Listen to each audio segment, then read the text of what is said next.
Hey everybody, Michael from Airsoft GI, and I'm in the studio today with a couple of Scatterguns, so let's go ahead and get into it.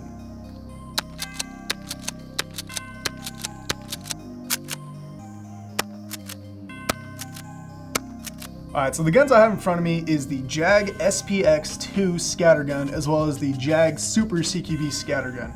Now let's go ahead and start with the SPX2. So at the rear of the gun, you got a minimalist style stock, a textured pistol grip, as well as sling points on both sides of the rear of the gun.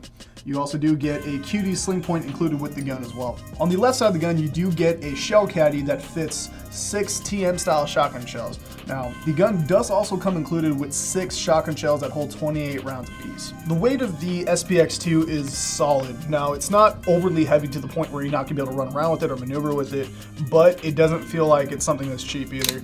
And it's a very solid build.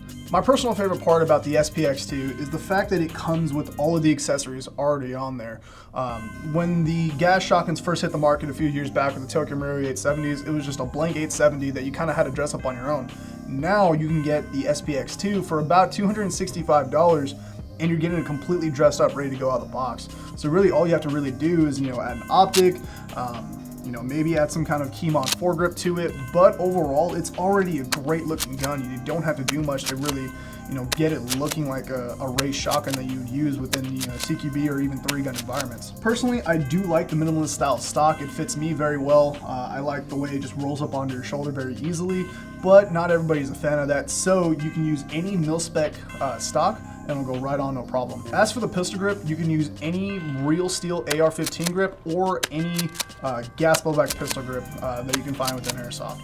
The only thing is you just can't use the ones with kind of the beaver tail cut to it, being that this doesn't have the space for it. So you need to use the more ergonomic cut without the beaver tail for this particular model. Moving on to the Super CQB.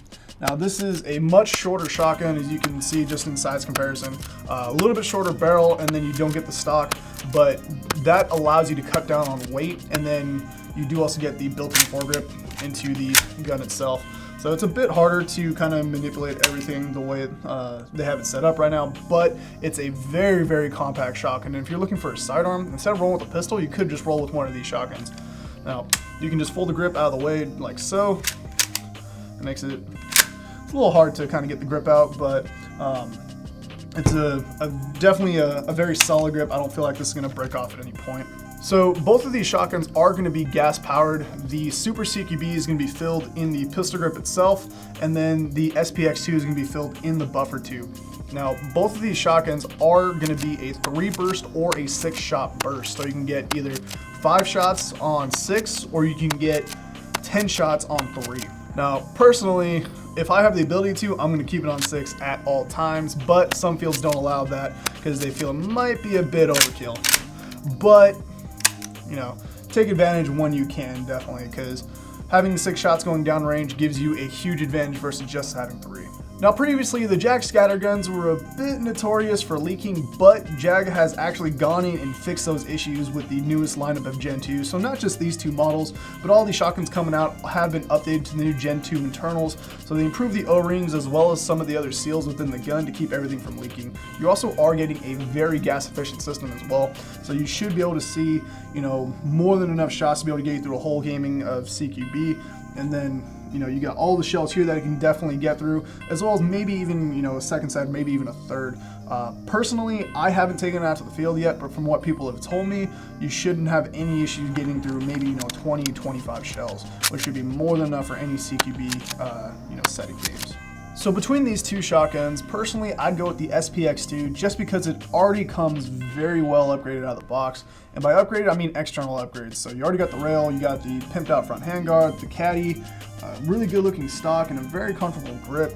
Personally, I'd just throw a red dot on here, maybe a foregrip, and then call it a day. I just love the look that JAG went with straight out of the box.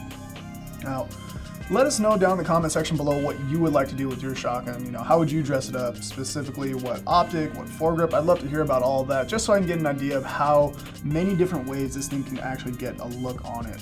Alright, so I hope you guys enjoyed the video. As always, if you want to stay updated here on YouTube, make sure you hit the like button, subscribe, and hit the notifications icon for any time we upload new content. You'll be notified right away.